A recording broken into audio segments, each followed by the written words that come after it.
Some blacks wondered whether this relative newcomer could charm white America, especially the white America he'd said did not exist in the 2004 Democratic National Convention speech that made him famous.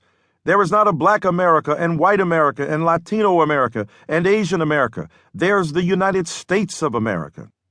Most blacks quickly gave him the benefit of the doubt.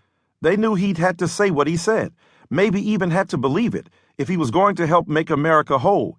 Even if there were different Americas, they should not exist, and he was smart enough to say this in a way that did not offend most whites. He was not being dishonest, just a bit naive, perhaps, or maybe even stubbornly hopeful. But was it not that hope that had often brought a new day in this land?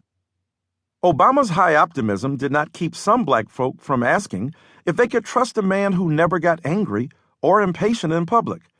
Many more blacks came to believe that his cool demeanor would make him the perfect first black president. Others wondered how any black man or woman who did not sometimes feel anger about the brutal facts of race could be anything but profoundly ignorant of what is really at stake.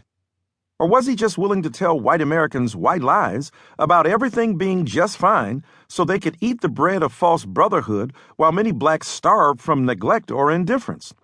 Some worried that a half-white man might be half-hearted in speaking for black interests. Before Obama became a supernova in the galaxy of American politics, he was considered an inconspicuous star whose trail brought big questions and grave doubts. Am I black enough for you? It seems odd that many questioned Obama's literal blackness from the start, as the New York Times reported a number of blacks were doing in 2007. It is easy to understand a wrestling with the politics of blackness, but not so much with its genetic makeup. Anthropologists have told us for decades that there is no such thing as race beyond the meanings we give it in our society. That does not mean that the definitions of race we create and pass along do not dramatically affect our daily lives.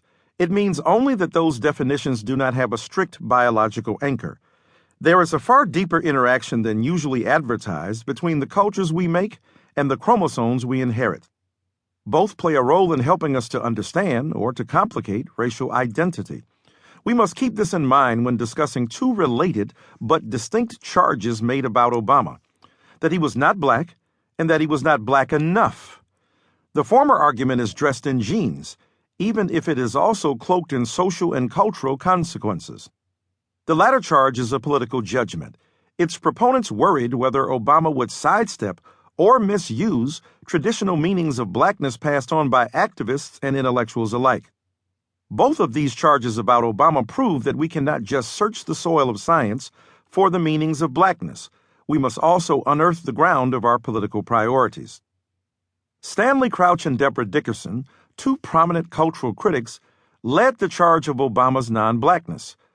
Crouch and Dickerson have often challenged received wisdom in their politically incorrect views of race, which made it seem likely that they would defend Obama against such charges rather than size him up as one parent and a few genes short of black. Before Obama decided to run, Crouch argued that if he did take the plunge, he would help us understand the difference between color and ethnic identity. Crouch said that Obama does not share a heritage with the majority of black Americans who are descendants of plantation slaves. Thus, Crouch contended, when black Americans refer to Obama as one of us, I do not know what they are talking about.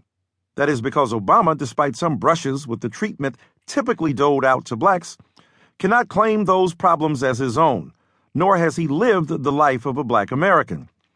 Crouch maintained that Obama will have to run as the son of a white woman and an African immigrant, and that should he become our first black president, he will have to come into the White House through a side door, which might, at this point, be the only one that's open.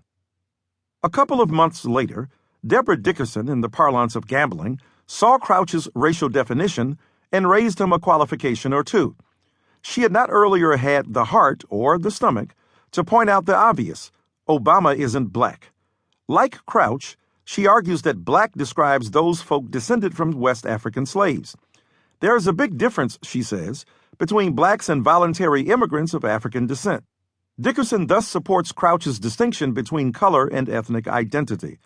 To look at them, it is hard to deny that American-born blacks and voluntary immigrants of African descent are both black because of color and DNA. But the political and cultural meanings of blackness in this country